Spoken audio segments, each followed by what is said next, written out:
What's up, everybody? Welcome back to another Your Story. We're here with Doug Payne out of Extreme Colors Auto Spa in Greenville, South Carolina. Thanks for having us, Doug. Yep. Thanks for being here. So tell us about your drink of choice. This is one of my favorite drinks. I think I drink more of this than that. I love Pellegrinos. Me and my wife, the first time I had one, we had traveled to a place called Greenville Inn, which is on Cumberland Island. It's the only place you can rent on this whole island, and you could go get these out of the refrigerator just at will. That was part of the package. Nice. So I started drinking them then, and I've been drinking them ever since. Well, I love this stuff. I drink a lot of it at home. This stuff's on here rock solid, so give me a second to try to open this. There's so many options for sparkling water now. Yep. It's amazing. There really is. Yeah. Mountain Valley, I was out with my brother. He lives in Little Rock, Arkansas, and they got Mountain Valley out there. Mm-hmm. We went through the whole tour and just drinking all the spring water there. And their sparkling water, oh my gosh, I got addicted from that moment on. Yeah, it tastes really good. So, well, cheers. Yeah. Thanks for having us. Yeah. So you got a really impressive shop here, and it's a really cool town too. With us driving through, getting those small town vibes. Tell us a little bit about your upbringing, because you're kind of born in this world of definitely. Greenville. Yeah, so I was born in Anderson, which is one county over from Greenville, but I spent most of my life in Greenville. I think we stayed there like 2 years before we moved over here. And my dad was a state trooper. They called him highway patrolman back then when he was on, and he was also a car lover. He could do anything. He was, he could go lock somebody up, and then he could come home and like fix the dryer. I mean, he could rebuild engines. He could do fiberglass work. So he ended up, he had a real passion for Corvettes, and that's the car of choice for him out of all the muscle cars that he liked. And he could do the fiberglass work, so he would buy old Corvettes, and sometimes they may be wrecked, and he would fix them. And then sometimes they didn't need anything, and he would just buy them and clean them up and resell them. Wow. Was he just a handyman, just learning this on the side? He was. He actually was a mechanic before he was a highway patrolman at a Porsche dealership. Wow. Yeah, and then but he always tinkered with cars. Even, I heard when he was a young man that he was tearing stuff down and building it back up. That's so awesome. It's kind of in his nature to do that. Did you guys have any projects that you worked on? We did a lot of Corvettes, through the years, and that's really what got me started into this business, was just helping him. And he would do. So he had a friend that owned a body shop, and he would take his Corvettes there, and they had a deal they worked out where he would let him use his facility. And my dad would do, like I said, all the fiberglass work, which is not easy to do. There's not a lot of people who can do it well. And but he was really good at that, so he would do that, and then his friend would finish them out and do the paint. And then after the paint, then they would come back, and then eventually I got to the point where I would, when a car comes out of the shop, it's the painter is important to be able to paint well. Yep. But the guy who touches the car after the painter, that's the one who makes it look primo. Blocks it down, right? Hits the rotary on it. Yeah, exactly. Yeah, and it's funny you say rotary, because that's all we used back then. We didn't have the dual action polishers like we have now. And I would do wet sanding, buffing with a wool pad, 1800 RPM, and then I would use a waffle pad to finish with. Wow. Which is not easy. No, it's definitely not.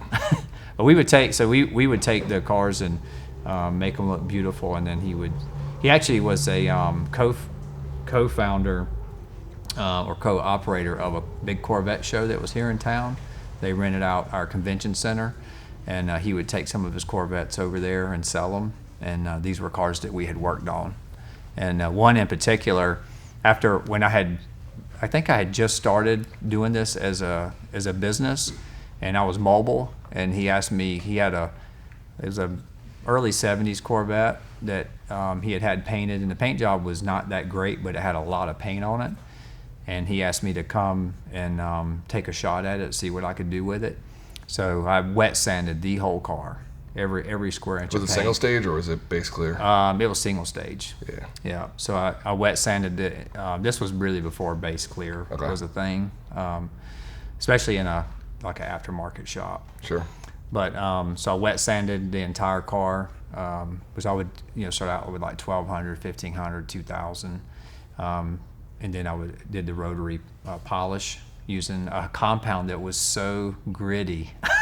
I mean, it was It was basically like liquid sandpaper. Jeez. And then I would do the compound and basically just trying to work those sand scratches out and just working it up until it was a polish and it looked like glass. I mean, it was like wet looking. But that particular car, he took it to the show that him and his friend had put on, and my dad was blown away that what I had done with that car. Had he seen the car prior to the show? Oh yeah. He had asked me to do it because of it, and he was like, I don't even want to take it there. And I said he was taking it to sell, not to display. And he said he was like, I don't even want to take it to sell it the way it is, so I may end up having to repaint it. So I was like, well, let me take a shot at it and see what I can do. And when he ended up, it looked fabulous, and he took it to the show, and he said that many people came up to him and said it was the slickest Corvette in the whole show, which I was like, okay, so I'm on to something now.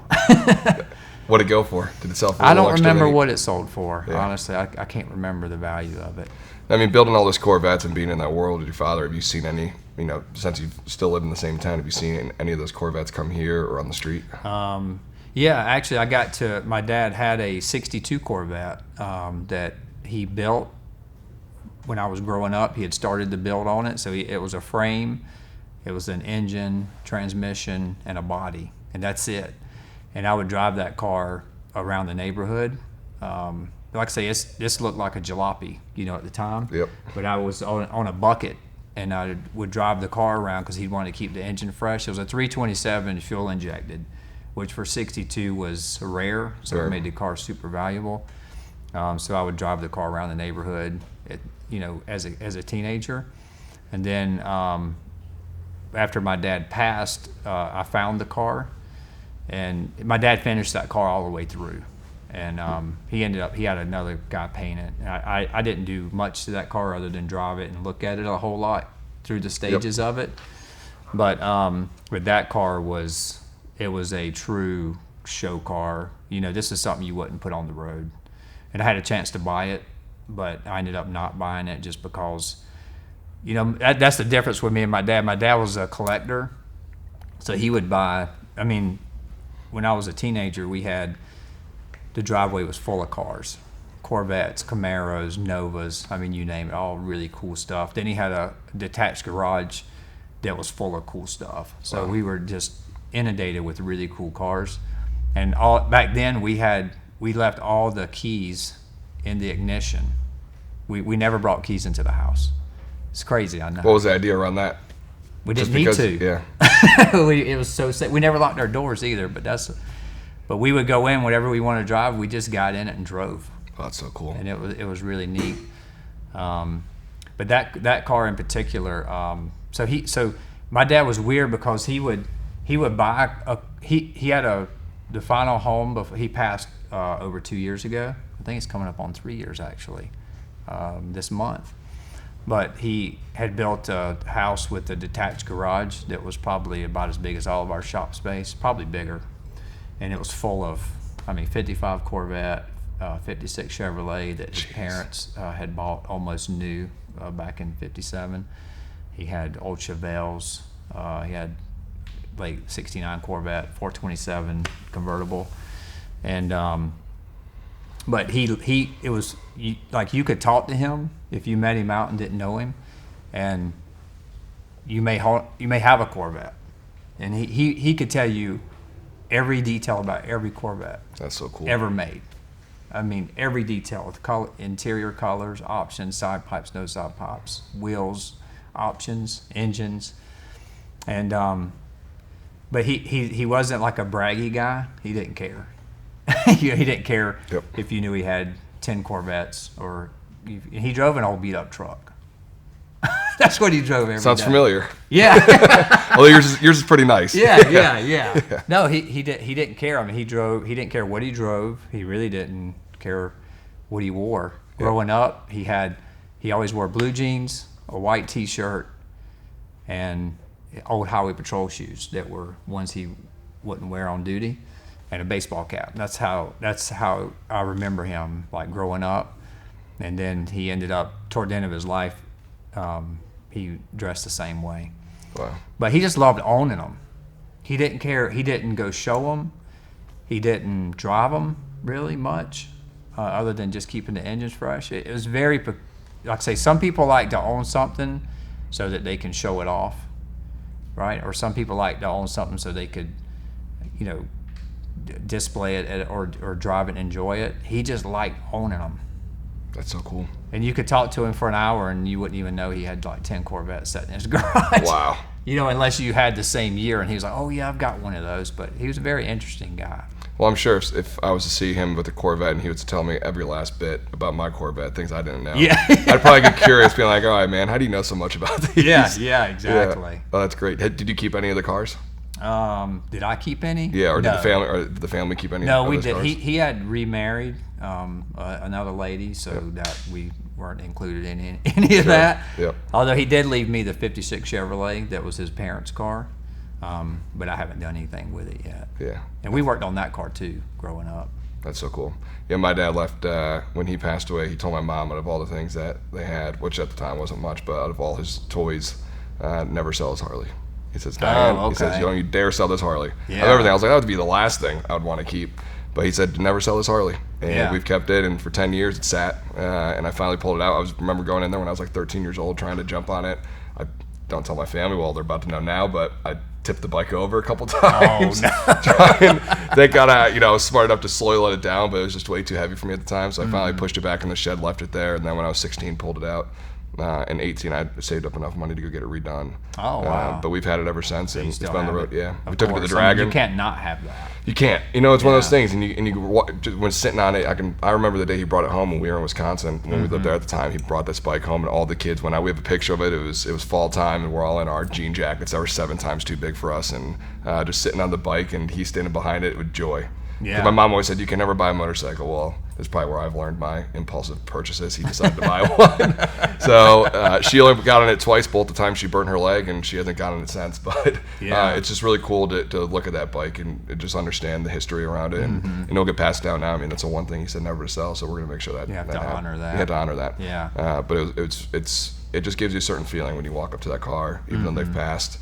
You feel like they're still there and talking about the thing and putting you on the back and running around. Yeah, thinking about your dad every time you see it. Every time. Yeah. Yep. And it was a joy. I got to go. We do a victory tour, it's called. That's what they did when he first beat cancer. They went on a victory tour. And this year, or 2 years ago, when I first got the bike refinished, finally, it took about 3 years to get it done. I rode that damn thing down to the Dragon. That's not too far from here. That's took so the Blue Ridge cool. down and rode it with all his brothers.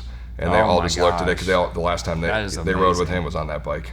Yeah. So it was a really cool experience to do that. My uncle ended up giving me one of my dad's jackets I didn't know he had. So we got that now too. But it was just one of those experiences, so cool. That it's cool how cars and motorcycles and little things that people collect over time, when they, after their passing, their memory still stays with them. Yeah, which is much of what your father, I'm sure every time you pull a wrench out, he's right there showing you, torque it down good, yelling son. at me for grabbing the wrong one. He's out of the way. I get that. He's not a very patient man. Well, he was mechanical, and that's where we differed. I'm not a mechanical guy. I can't just fix anything. With YouTube, it helps, right? He didn't have big that. time. He didn't have YouTube that learner. back in the day. No. But I'm more of a cosmetic guy. Like as far as cars go, I care more about looks. He was more of a mechanical guy. Yeah. So we worked good together with his cars. Well, that's kind of how you transitioned too, right? Out of school, you started painting bumpers, and that was the first start of we're in today. Yeah, that's right. So we started out.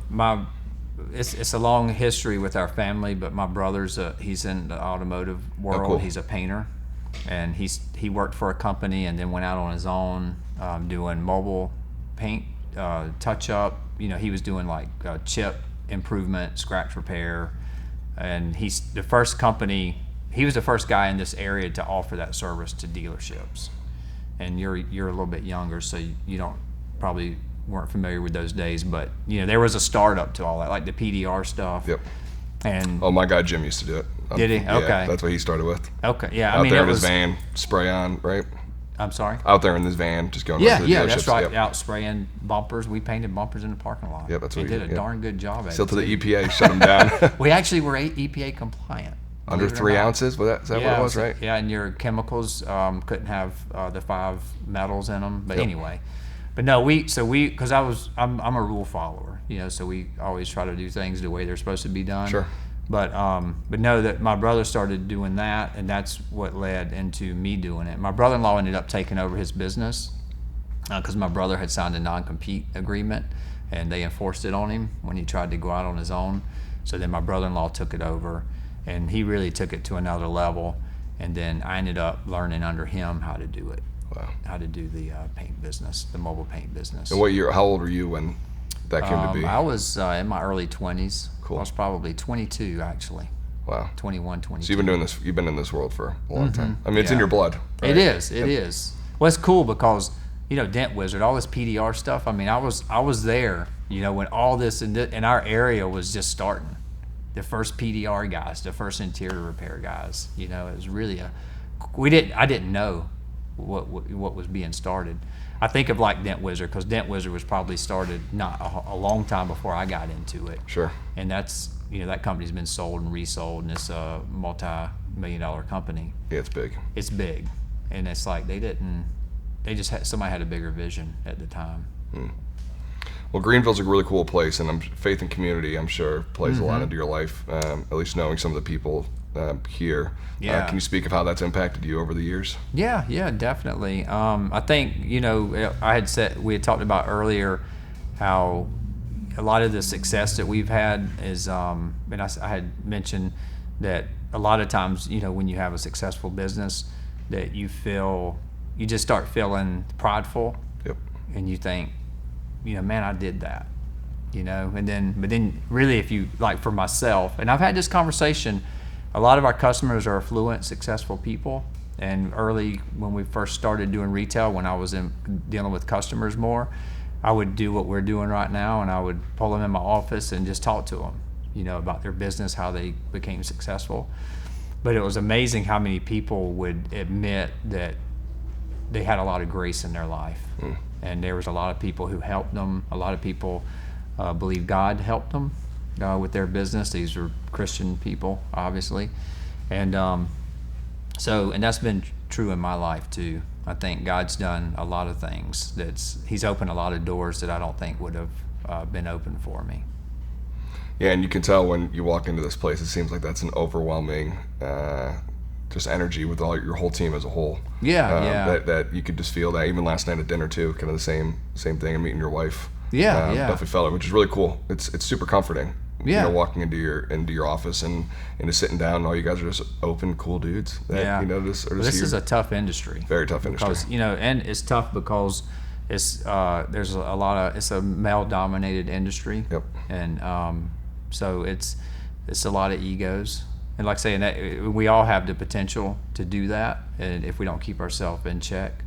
But I really do believe that none of us would be where we're at. I think God put all of us together, the whole team here, and I think opportunities like me sitting here talking to you right now, I think it's miraculous in some ways what we've been able to do, and the lives we've touched. The friends we've made, it's pretty amazing. It really is, and I would have never guessed it. I kind of fell into this industry, like most people. Most people did. The cool thing is this, badass woman to our left right now, Chris Avens, is kind of shifting that male-dominant industry and bringing that woman vibe into it, which is awesome.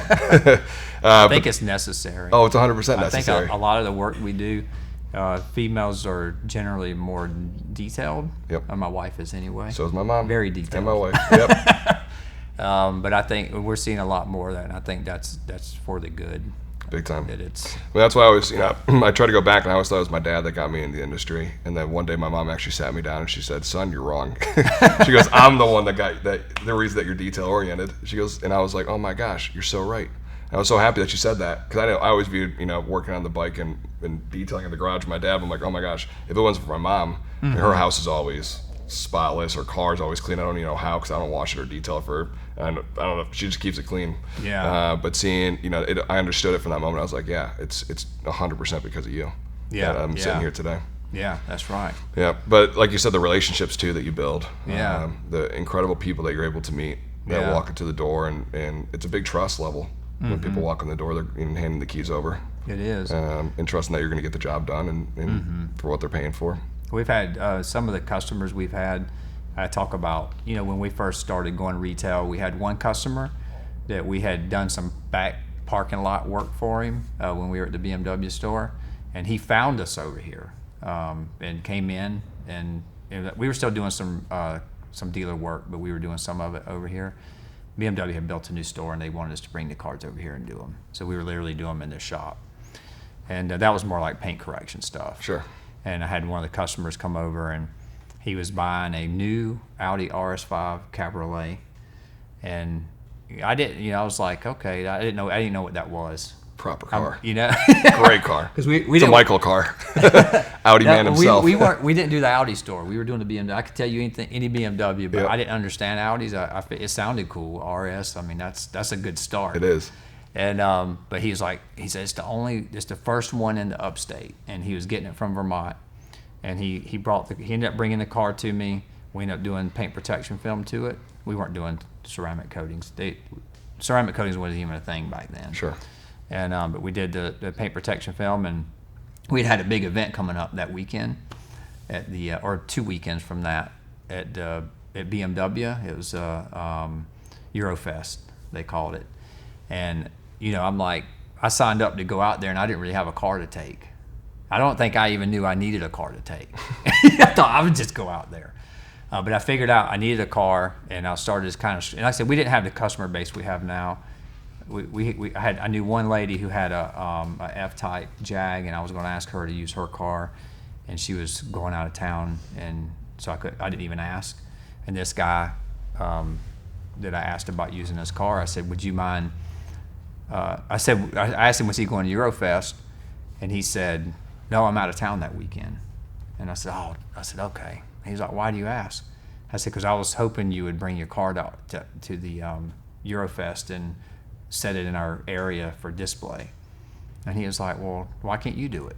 And I'm like, what do you mean? Because you're going to be out of town. He's like, well, I'm going to be out of town, but the car's going to be here. Now, this guy drove the car from Vermont to here, had the PPF installed, had a guy bring him over here to pick up the car, heard about all this, and ended up leaving without the car. That's awesome. And left the car with me. Oh, that's so cool. And we ended up taking it out. And I used that car every year for like 3 years in a row. And the cool thing was that car, that's why I say these things that have happened in our favor have been, unplanned. Yep. It was like we weren't planned properly, but something came through for us. And who does that? Who gives you the keys to a brand new RS5? And it happened to be like one of the coolest cars out there at the event. Now, this wasn't a BMW event. This was a Euro event. Sure. So there was every kind of European car. But it was the first RS5 Cabriolet in the area. Nobody had seen it. They hadn't even seen it at the Audi dealer. You still don't see many. No, you Even don't. today. You don't. Yeah. You really don't. But when we had that car there, we ended up attracting huge crowds to want to come see the car. And when they came and saw the car, they got to see what we did to the car. And was this wholesale days or was this retail days? no, this was going into retail days. Okay. We were kind of moving toward retail. Wow. Yeah. Yeah, it's cool that it's like one of those moments that you're just like, I can imagine, especially an RS5 sitting there. Yeah, I was dumbfounded. Yeah. Because that's just not normal. But that guy, he would leave every time. He travels. He still travels a lot. And I think he's in Amsterdam right now because I think we were just going to miss each other. But he would call because they would go like 3 months stints of travel. He's retired, him and his wife, and he would call me and say, "Hey, we're going out of town for 3 months. You want the car? I'll bring it over. So you just leave it with you." Yeah, oh, that's cool. and we would park it up front, and we would show. It was a display car that we didn't have to pay for. He probably loved it too. It was an $85,000 car at the time. Yeah, and he loved helping. And we were grateful for that, and I haven't forgotten that. You're still friends with him? Oh yeah. What has he bought since, or does he still have the car? He's had a lot of cool stuff. He had a convertible. He likes convertibles. Sure. He had a Mercedes C63. Nice, another great car. It's a cool car, gray with a burgundy top. Oh yeah. And my daughter graduated high school during COVID, and they did a drive-through graduation. So the first person I called who had a convertible, who I knew wouldn't, because I wouldn't ask to borrow something if I even thought that I wouldn't put anybody on the spot. Yep. But he loves not only me and our company, but he loves my family. So he said, "Yeah, Doug, whatever you need, you can totally use the car. So we ended up driving the Mercedes through the graduation, which was so cool. That's because the so car cool. is really like the color scheme on the car is really cool. Wow, it's a gentleman's spec. Yes. Yep. And he's got a 124 now, the Fiat. Yep. But it's really cool. It's white it's got the red trim. And we've of course worked on that one also. Sounds like a great guy. He is. Yeah, that's awesome. Well, he did my dad's funeral. Wow. Oh, did he know your father as well? He didn't. Jeez. But he just came on my behalf and ended up planting a tree in his honor, like in Israel, where he's from. So just a really cool guy. Yeah, that's why I love every single day walking into the shop and being able to meet the next person that walks in the door. Yeah. But we're relationship built, just like you are yourself, and even speaking, with Jim and some of the other guys up front. You guys build relationships here. We do, and naturally. Just naturally, yep. Yeah, we naturally do that. Yep. That's just one story. I mean, I could tell you so many stories about just things like that that's happened for us. The Performance Center, BMW, that's been a big story for us. Can we talk about that? We can talk about that. That's probably the biggest. That's when Michael told me that we were coming down here. He was like, yeah, this guy Doug, he does every BMW at the Performance Center. I was like, there's no way a shop has got the BMW Performance Center locked down. Yeah. He's like, yeah, for like 10 years. I'm like, damn, let's go. Oh, he's awesome. But it's such a cool relationship. So yeah, just get into that a little bit, how, the impact that's had on your business and how that relationship started. Yeah, so it started out, again, I had a friend of mine who called me and said the BMW manufacturer Performance Center, the Performance Center is an extension of the plant. And he said they're wanting some paint protection film installed on some of their cars, and would you mind talking to them? And we were moving toward retail, and that sounded like a wholesale deal to me. And I just had envisioned dealerships, which we were trying to kind of move away from, sure, as I had that mindset. So I told him I would, but I didn't say when. And then he called me back later. Said, I don't know if it was a week or two later. He called and said, would you please at least reach out to them, whether you do work for them or not, that's your business, but I told him you would reach out. So you're kind of making me look bad at this point. So I said, yeah, I apologize. I need to. Was he working at BMW at the time? No, he was a vendor for BMW. Okay. Yeah. And, but just a mutual friend. Sure. And so I ended up going out and meeting, and the guy, Chris, that I met, which was going to be my contact guy, I really liked him. And I said, and that we were treated so respectfully out there, and still to this day, treated very, very well. Do you do any dealership work? We just closed our first dealership account. Okay. Yep. Yeah. So when you don't we really get back have a from history with dealerships. No, I'm happy you say this because now I'm going to talk to you about it. Should definitely talk to me about it. Yeah. No, but dealerships, they can be. I've had some great dealership experiences, and I've had some not so great. And so I didn't know what to expect, but that facility out there and everybody who works there is just first class, and they have treated us with like so much respect because we were doing the work on site there, so we worked in their one of their shops. Cool. We would do their cars. They have over 100 fleet vehicles that they use on the track, and we touch every car in some form or fashion.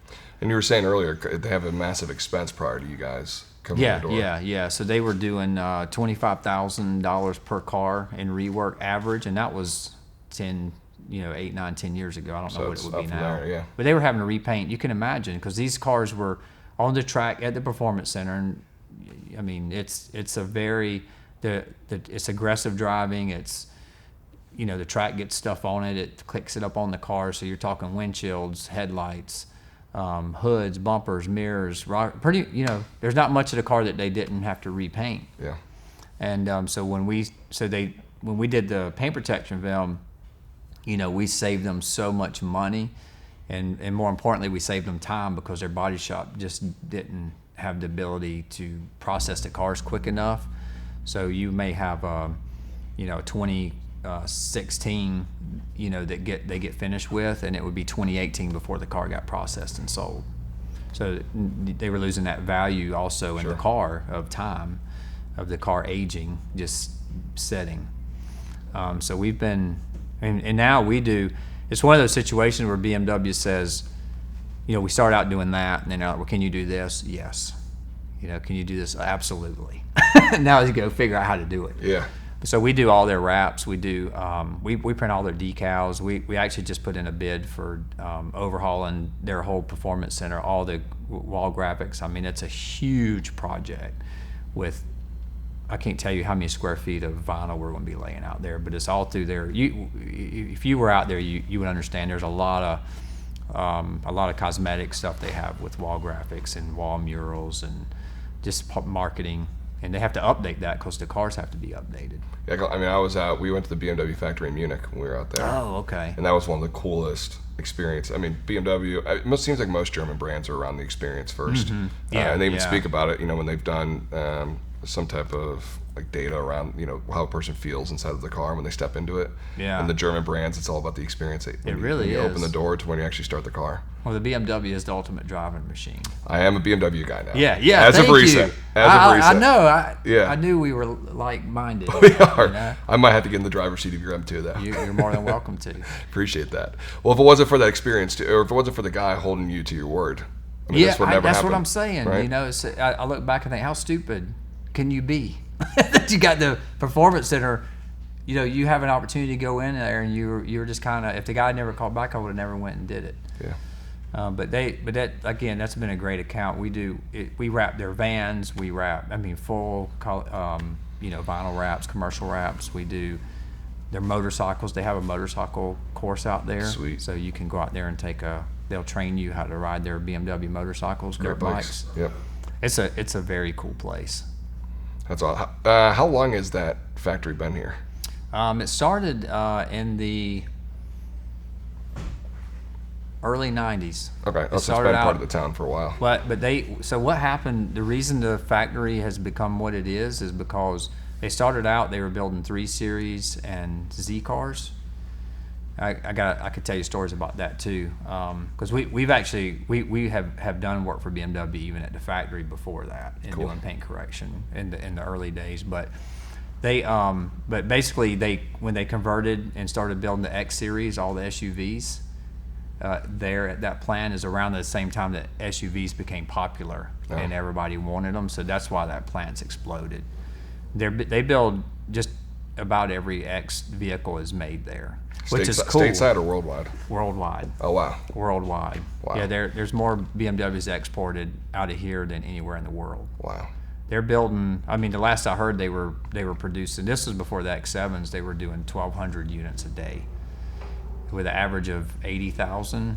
You're talking like 11, 12, or I'm sorry, I can't remember what the number is. It's ridiculous numbers. It's a lot of cars. No matter when how you look stand at at the end of the assembly line, because we've worked at the plant too, and you see these one after another, X3s just coming down the line, and it's like there's tractor trailers because this is an assembly plant. Yep. So this is so ran so concisely that there's cars that are being made within hours that the parts are sitting on the tractor trailer truck waiting. This way they don't have to store so much, parts. And it's all, I don't know how they do it.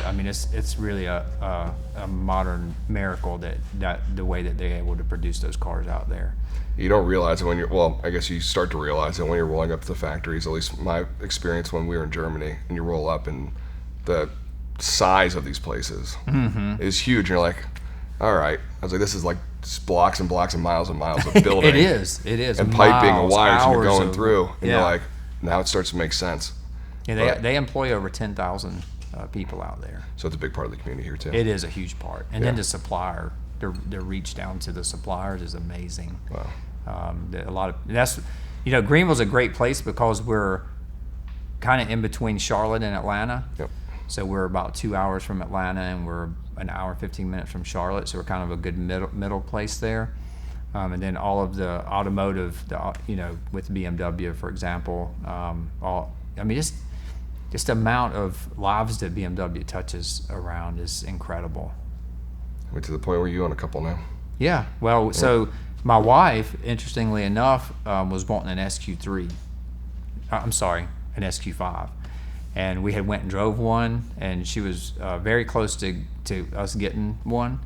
And those are awesome vehicles. I don't know if you ever driven one. Yeah, Michael's got one. We SQ5. drove that all the way to Texas. Okay, yeah, they're fabulous vehicles. It is. Yep. But so we picked up the M2 at the Performance Center, and they have an off-road course that you go through. You took an M2 on an off-road course? No, so okay. I'm happy I asked. So let me tell you, the off-road course works because we went to do the M2. And the Performance Center experience is you drive a car like the one you've purchased that you're picking up that day. But then they also put everyone in the off-road course for driving an X5s, basically is what they are. So my wife drove that, and then you do a tour of the plant when you do a Performance Center delivery. And so my wife went into the plant, and we went and seen the X3s being made, and X3's kind of the competitor for the Q5, and size-wise, cost-wise. So we went through, and she saw the X3s, and we left there. She said, "I want an X3. I want to order it. I want it to be built here. I want to do a Performance Center delivery." So I was like, I went back and told the guy that was doing the course at the time. His name was Arnold. He was fabulous. I mean, everything out there they just do in a fabulous way. But I told him he did his job because now my wife switched from an Audi to a BMW. Check yes. Yeah. Make sure you put my name down on the sales sheet, right? Give me the credit. Yeah, exactly. Oh, that's so cool. Without BMW, do you think you would be where you are today, at least within the business? I think so. I mean, it's amazing because BMW is still, less than 10% of what we do. Oh wow. Yeah. So, but it's just the. But we also do a lot of Performance Center delivery cars. Sure. That are people who are picking up their car here. So that's and we get recommended by BMW to do those cars, and so that's helped a lot. But just for us having the ability for BMW to trust us to do their cars has made a huge difference with our other customers. Yeah, I can imagine. It's just awesome. I can't wait to go over there and check it out and see the facility. Yeah. Speaking of your wife, and you brought up Amsterdam too earlier with the client that let you borrow his car. Mm-hmm. You somehow became this world traveler through the mix of everything. And we a big message of what we always do on these Your Stories is work-life balance and kind of having that balance outside of just working all day in your shop and having hey, you can go and have some fun, and that's why you're able does what it does because it kind of allows your business to run itself. That's right. So can you speak of how you ended up basically jumping on and jet setting for the last couple of years with your wife? Yeah, so my wife, growing up, we did not travel. My parents were not travelers. We went to Myrtle Beach maybe once that I can even remember, and I rode in the back of a Nissan pickup truck. I was gonna say, which one of his cars did you take? Wait, like in the bed that of the my dad truck? borrowed from his friend who owned the body shop where he did the Corvettes. Oh, that's cool. It had a camper cover on it, and me and my brother and sister rode in the back of that thing. Well, you were in the bed of the truck. The bed of the truck. Oh, getting launched. All the way to Myrtle Beach. Oh, that's awesome. How bloody were you? By a man who's a highway patrolman at the wheel. But no, so that was the only traveling we did. Yep. We just weren't travelers. And then my wife really didn't do a lot of traveling growing up either. And but her dream was to be a travel or a flight attendant. Like that's what she always wanted to do. So, but we ended up having kids, and she decided to be a stay-at-home mom. So she didn't get to do that. So as the kids got older, it's particularly once I left the highway patrol, which we didn't really talk about that, but I did that for a short period of time. But after I left, she was like, "Hey, it's my turn. Yep. I want to do some stuff too that I want to do." I'm like, "Yeah, you should absolutely do some stuff you want to do." So I'm like, "Hey, let's do it." So we started traveling. Really, that was around 2006, I would say. Like we went to San Diego. We went to Coronado Island. Cool. Was like the first kind of place we went to that I can remember, and I really enjoyed it. It was fun getting away, and it got me away from work too, which was nice. Were you able to disconnect? Yeah. Travel. I mean, like when you love doing business and it can eat up a lot of your time and It's hard to stop. I don't know. Do you deal with that when you every time you go home at the end of the day and it's just hard to freaking just set a boundary to not work? My wife's helping me out with that though. Well, they're pretty good. They at would that. definitely do that. She's damn good at it. Which she always says. She goes, "You deserve to disconnect." Is like her. Yeah, is that's very true. She goes, "You don't need to be like wrapped into this all the time. Yeah. I'm like, yeah, you're 100% right. But that's what my But it's wife tough. says. My wife's like, there's more to you than the auto spa. Yeah. That's not just who you are. I mean, there's more to you than that.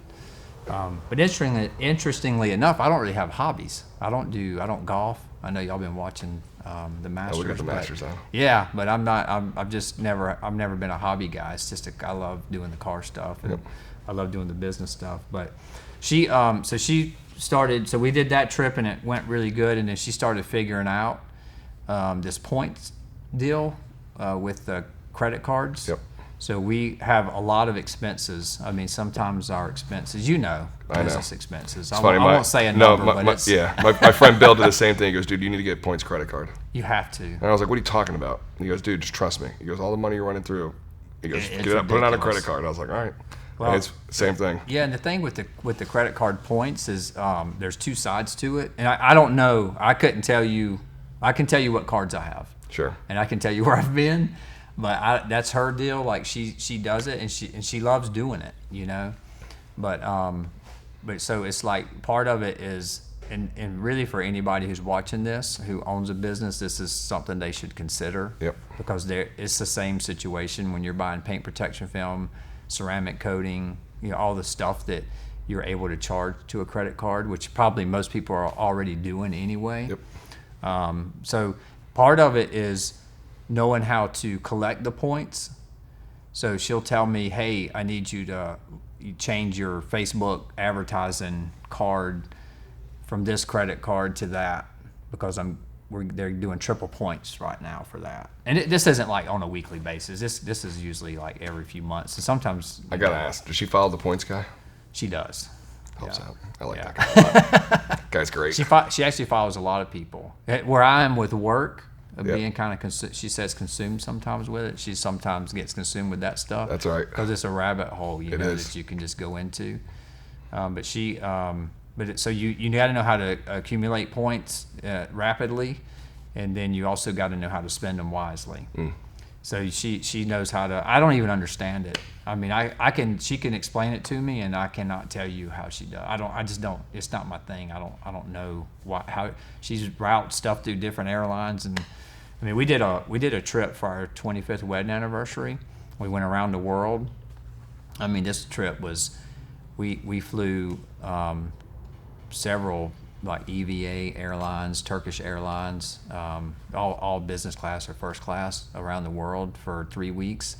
We went to Marival, we went to Singapore, Wow. We went to Bali, and I mean the trip was it was a dream trip. Like it was incredible, and most of it, I would say, over 90% of that trip was paid for with points. Jeez. Yeah. Is your wife for hire? I've tried to get her to monetize it. She just, well, I'll be her first. I'll be the guinea pig of the business model. Yeah, exactly. I'm like, because I'm always like, hey, let me get my web guy to build you a website, and you can go in there. I don't want to do all that, you know. I'm like, okay. When you think business and creating income or creating some kind of opportunity, it's hard when you hear somebody say, I have this great idea I think probably would bring in some good money to do, Yep. and I love doing it, but I just don't want to make money off of it. Yep. Yeah, I can't process that. It's difficult. Yes. And we constantly do that because I'm like, hey, you could do this and you could do that. And I even went in and bought her a domain on the, what's the domain site? GoDaddy. Yeah, GoDaddy. I went in there and bought the points gal. I think I bought a couple of them, and I'm like, I'm just buying these so that if you ever decide to do something with it, but she don't care about that. She just loves doing it. She loves traveling. That's awesome. Do you have any spots that you are on your bucket list that you guys want to go look at or go see? I mean, there's some obvious places we haven't been. We haven't been to Italy. That's one place I want to go.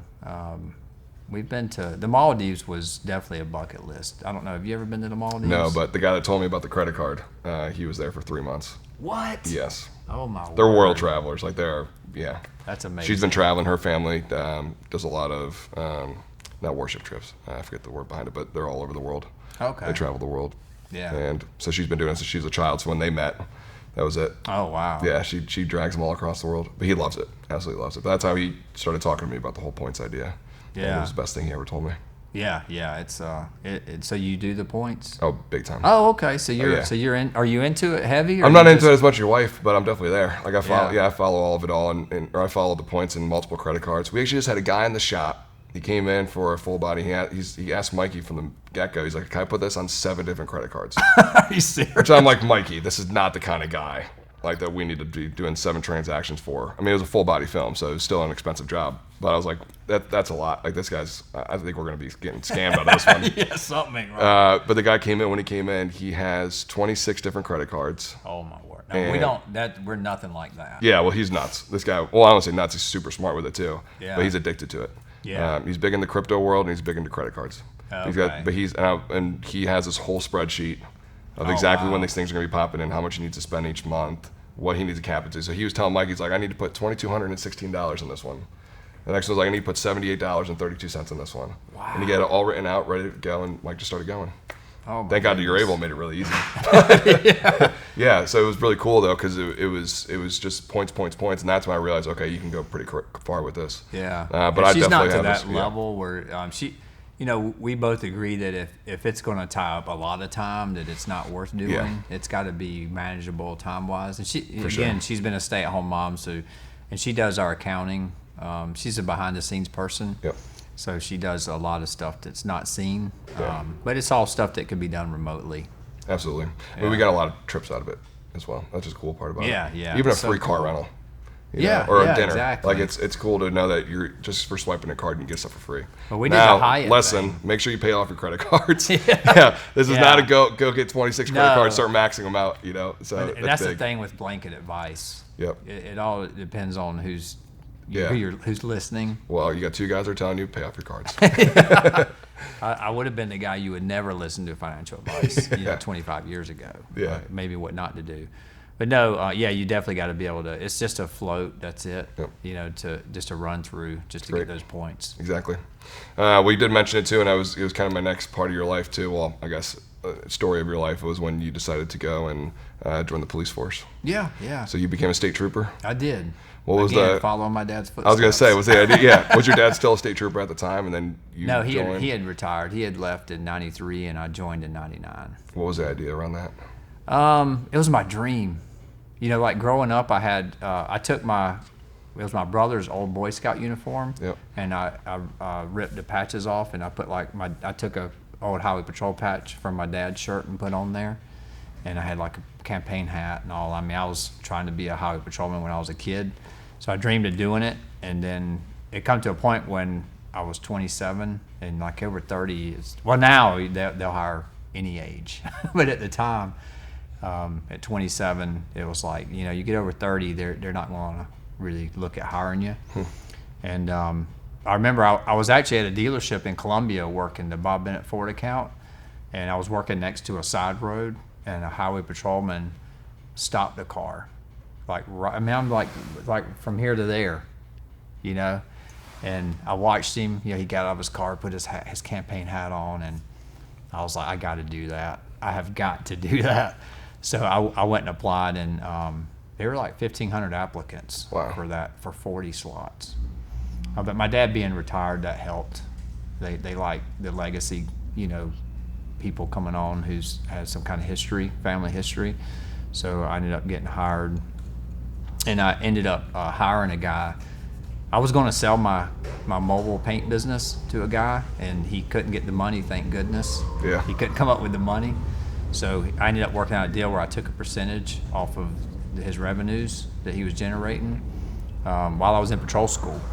So you're able to run the business Yeah. to a degree while So you're it never there. stopped. Oh, And then cool. when I got out of patrol school and I got a little more freedom, then I was able. And that was actually what started me even hiring anybody. Because up until then, I was happy just doing my own thing by myself.